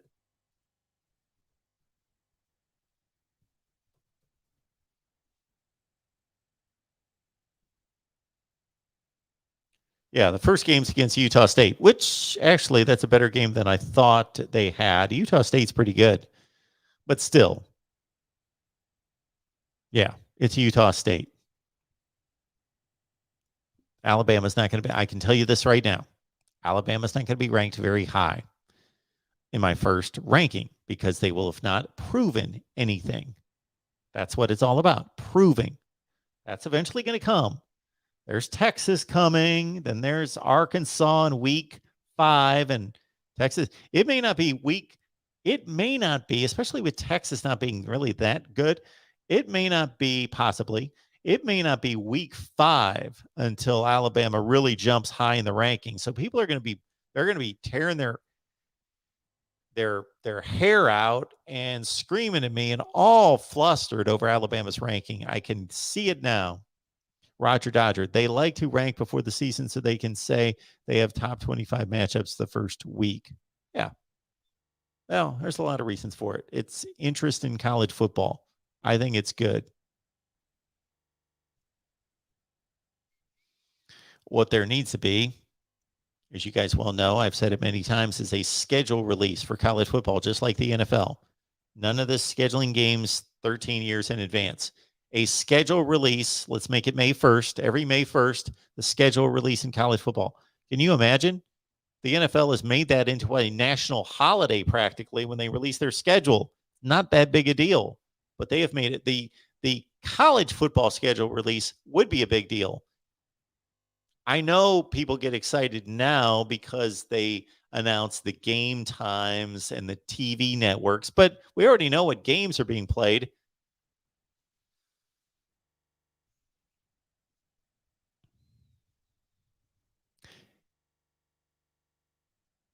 Yeah, I am tempted to do that as well. There's a few things I'm tempted to do at times. One would be,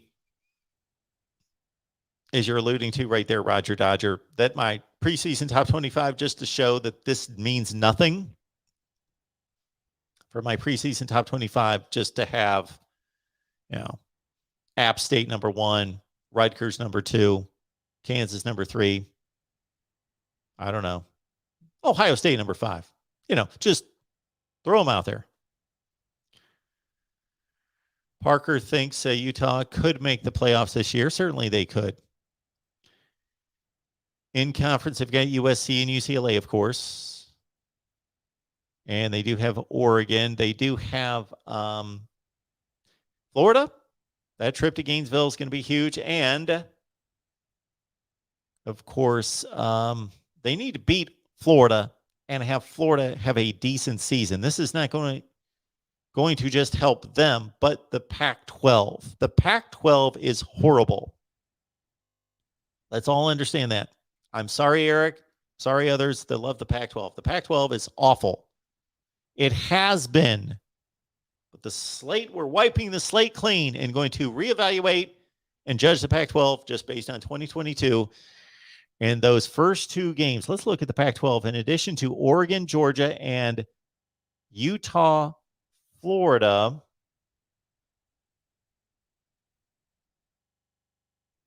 let's look at week 1 in the Pac-12. The Pac-12 cannot, again, lose multiple games to FCS teams. The Pac-12, I believe, only went 7-6 against the Mountain West last year. 7-6. That's incredibly awful. Okay, week 1. Arizona State at home against Northern Arizona. Doesn't matter. Nobody cares. Hold serve, win that game. Colorado at TCU, or Colorado hosting TCU on the Friday night. I like this little game right here, because this is a game that there's no way I can watch during the regular season, because there are typically 12 other games that are better games than TCU and Colorado. So I'm basically not going to see TCU and Colorado play the rest of the year, because I'm not expecting either one to be any good. But it's on a Friday night by itself, week 1. Well, in the Pac-12, it's by itself. I think Michigan State plays on Friday night as well. But basically, not much action on that Friday night, of course. So if Colorado could beat TCU, there's another game that the periphery fans aren't going to notice that at all. But us, we're going to notice, okay, the Pac-12, they won a decent game. One of their worst teams beat TCU. Okay, TCU's not great. They're okay. That's going to be big. All right, UCLA, Bowling Green. Of course, Oregon, Georgia. Arizona, San Diego State. Now, Arizona, are they going to continue to be just a completely just non-entity, complete train wreck under Jed Fish? They did show some life the back 5 games of last year. They were better. Cal, UC Davis, that looks like a Pac-12 type upset that they're going to lose, because they've lost to UC Davis in recent years. USC hosting Rice. That's a layup for USC, getting them ready for other games. All right. Again, the big game of the week is not Oregon, Georgia, in my eyes. The big game for the Pac-12 in week 1 is not Oregon, Georgia, unless Oregon pulls off the unthinkable. If they win that game, like they did in Columbus last year, then that's enormous. But for me, the Utah game at Florida is the reasonable win the Pac-12 needs. Stanford, Colgate doesn't matter. Washington State, Idaho does not matter. Oregon State, Boise State. Now, again, that's not going to make anybody on the periphery jump up and say the Pac-12's onto something here. But for us, that's going to be a meaningful game for the Pac-12. Oregon State hosting Boise State, and then you got Washington, Kent State. That's in week 1. In week 1, the Pac-12 has 1, 2, 3. The Pac-12 has 3 Power 5 games, plus San Diego State and Boise State. It's big. In week 2, the Pac-12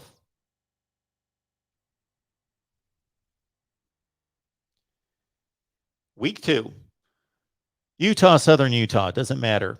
Colorado at Air Force, again, that win for the Pac-12 is not going to raise too many eyebrows or anything like that, but it's meaningful for an accurate evaluation. If Washington State could go out to Wisconsin and compete, that's big.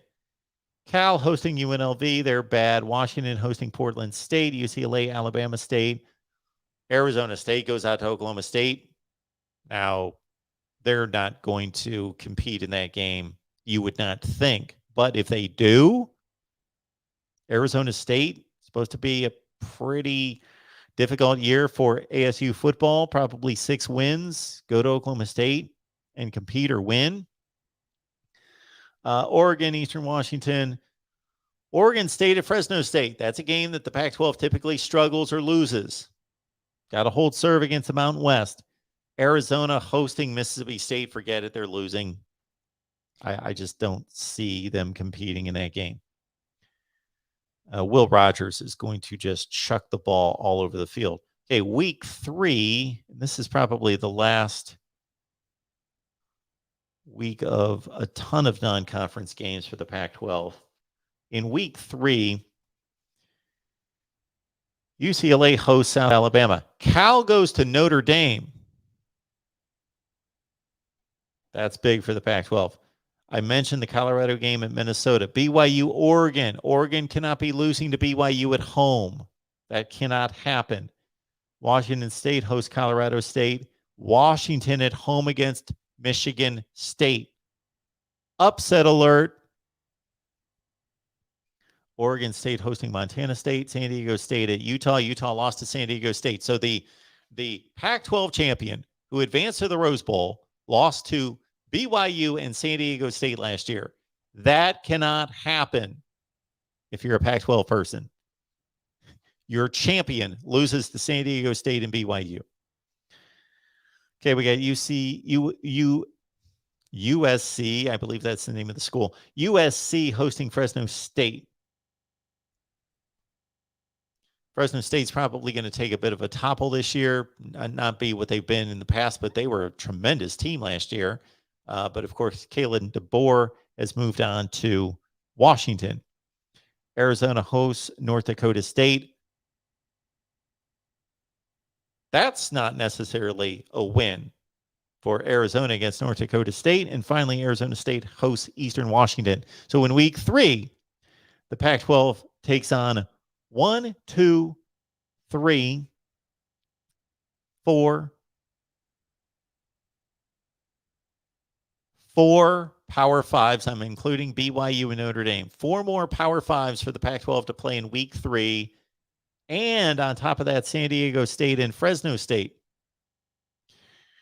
Canes 1989. Check out my upset alert video. You may agree with me. I just released it this morning. Upset alert. I gotcha. Roger Dodger. San Diego State is the mighty team from San Diego. It has a large enrollment and does have some football history. Upset artist. Yes. Yep.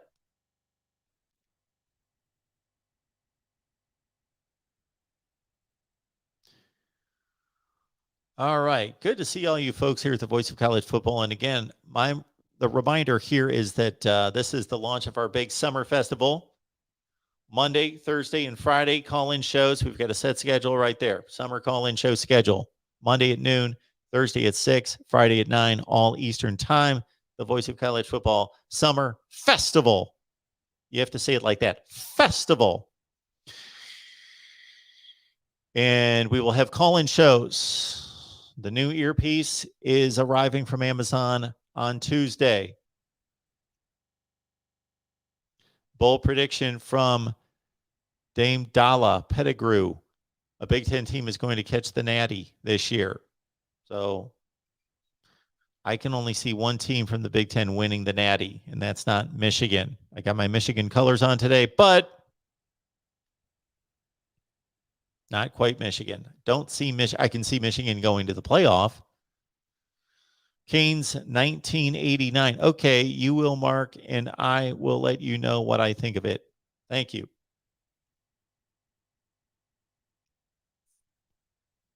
Thank you so much, Joey, for being here at the Voice of College Football. And again, this is the launch of our summer festival, Monday, Thursday, and Friday. And we ran through the top 25. So if anybody's just joining us, we went through Lindy's and Athlon's preseason top 25s. And I ran through the whole deal and answers all your questions. And again, we will have the call-in show up and running once again coming up on Thursday. Bad earpiece and IFB. We've taken care of that. We got 2 arriving via Amazon. So yeehaw, Joe. You're right.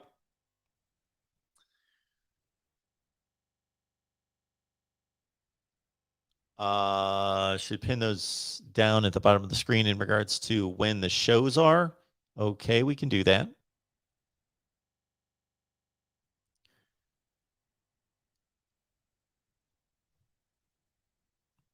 Do it right now.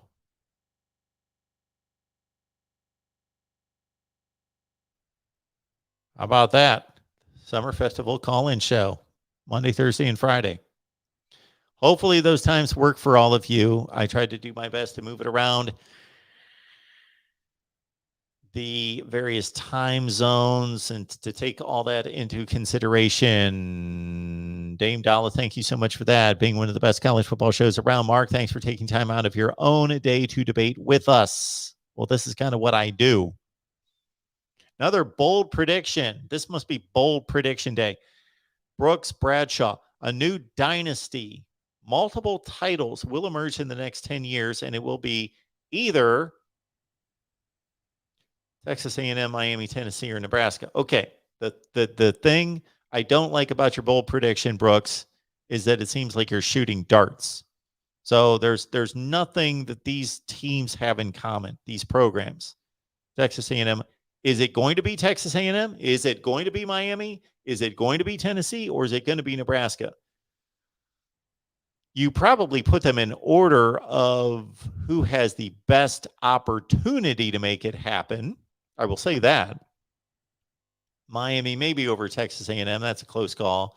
Then Tennessee, then Nebraska. It's going to be extremely difficult for Nebraska to be, when you say multiple title national championships, Nebraska needs to get to a bowl game. Go to a bowl game. Nebraska, go to a bowl game. That's first and foremost. Get to a bowl game. Then get to a conference championship game. Then win that conference championship game before we ever start talking about if that means, and most of you, when you say titles, you mean national championships. But man, that's a long ways away from all of you. And that's another series that we're running right here at the Voice of College Football. Is this the year? Blank. Check out those videos we posted. And again, keep in mind that much of the content is on the team channels. So we posted is this the year Iowa produces a top 50 offense, for example. That's over on the Iowa channel. Please check it out. Iowa has not produced a top 50 offense since 2006. So we looked at that. We also it made me think of this comment right here. Produced a video. Is this the year Texas A&M finally wins a conference championship? They haven't done it since 1999. For those teams right there, those teams have not won conference championships since Texas A&M 98, Miami 03, Tennessee. They went to the SEC championship game in 07 but lost, and they went in 01 and lost. They have not won the conference since 98. And for Nebraska, it's been since 99.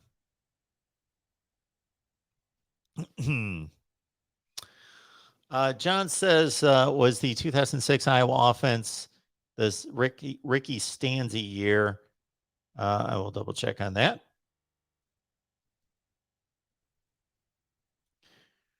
Ricky Stanzi. No, actually, it was not. Stanzi was there in 07, 8, 9, and 10. He played on those teams that almost upset Ohio State to win the Big Ten championship in 2008 and 9, and had himself a nice career, especially 2010. 25 touchdowns, 6 picks. So actually, the 2016 was quarterbacked by, Drew Tate, of course. Drew Tate threw 18 touchdowns, almost 2,700 yards passing. They had 2 rushers in Albert Young and Damian Sims, who each ran for 700-800 yards in that range. That was the last time they had a top 50 offense. Brooks is telling us new Big Ten TV contract rumor, $1.4 billion. Supposedly, there's talk of 4 Pac-12 teams, USC, UCLA, Washington, Oregon, coming to play a Big Ten schedule for TV reasons. Canes 1989. Mark, when you have a chance, can you look up what Mario Cristobal's record is off a bye week? Okay. What is Miami's bye week situation this year? Is that why you want to know?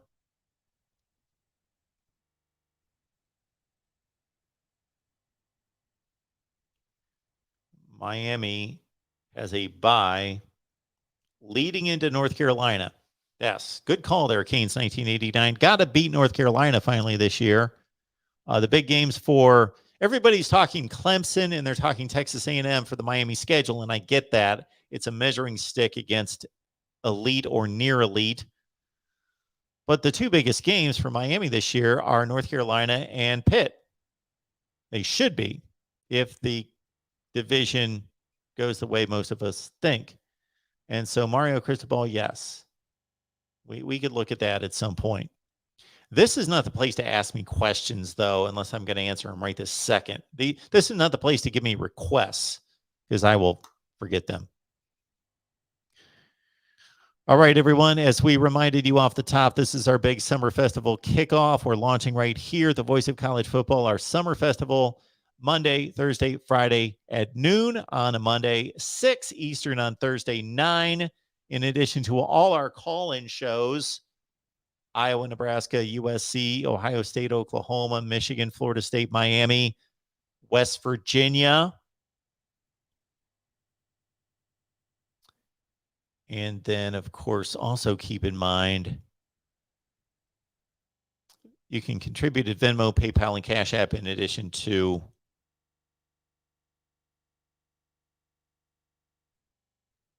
the Amazon link. When I ordered my new earpiece,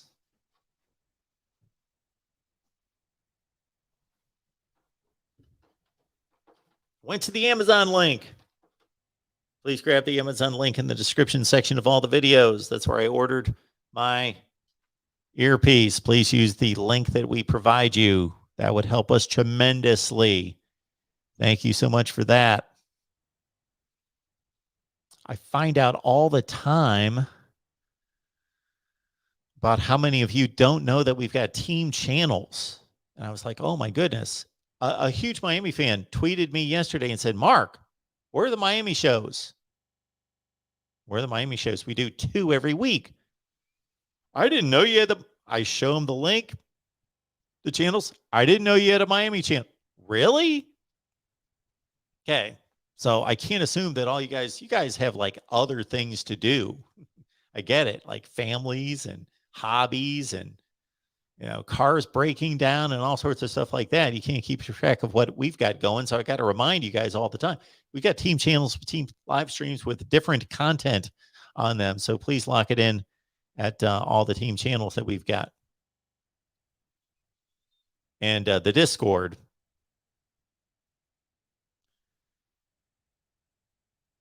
As well. Please find us on our Discord one more time on this, folks, because this is, well, it's down on the ticker. I don't know why I can't.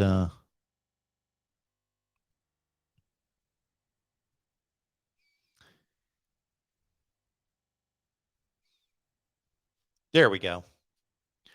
Go to Patreon, search MarkRogersTV, join Discord, and I get you the link. Join Discord, and it's a great time.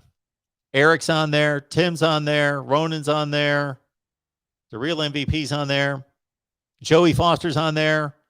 Please join us on Discord. You can talk college football like you're doing right now in the live chat. You can do that all the time, 24/7, 365. And absolutely, George, our Florida channel running a Kentucky versus Florida simulation that I didn't even know about. Things going on behind my back I don't even know about. No, that is our guy Chris at SG1 Sports posting the simulations. Yes, people love these simulations. Yes, our West Virginia channel. Please subscribe to our channels that are not at 1,000 yet.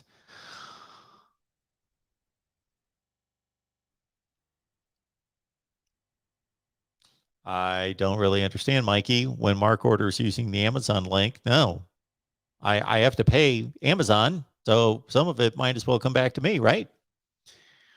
Oh, man, Joey, yes, the West Virginia channel's awesome. Golden Blue Dude, Kuz's Corner, Travis Kenobi, me. We've got amazing guests on there.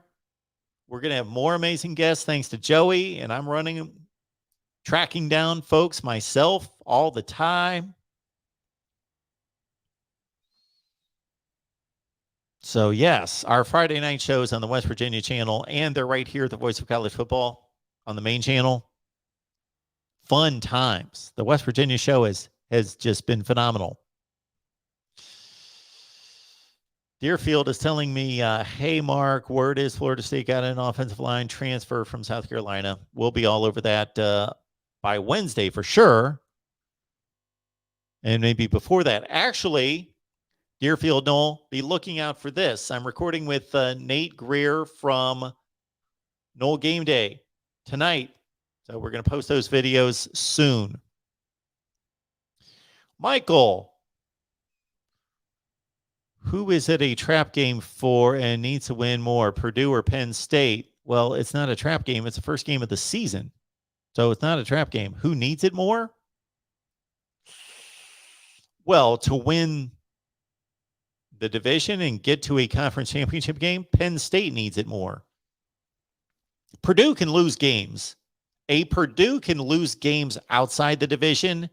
They need to beat Iowa, Wisconsin, Minnesota. They need to win those games head to head. Penn State, what's your margin of error? It's basically you can't lose or you can only lose once.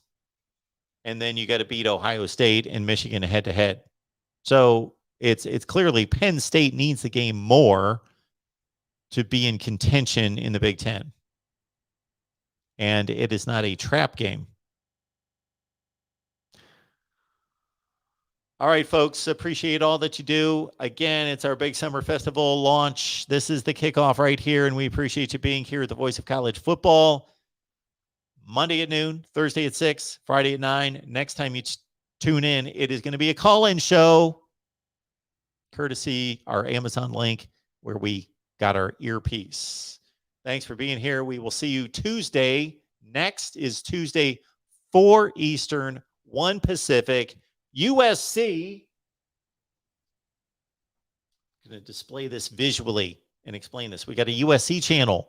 Please lock in there. We've got our USC show every Tuesday at 4 Eastern, 1 Pacific. We will see you then. Thanks for being here.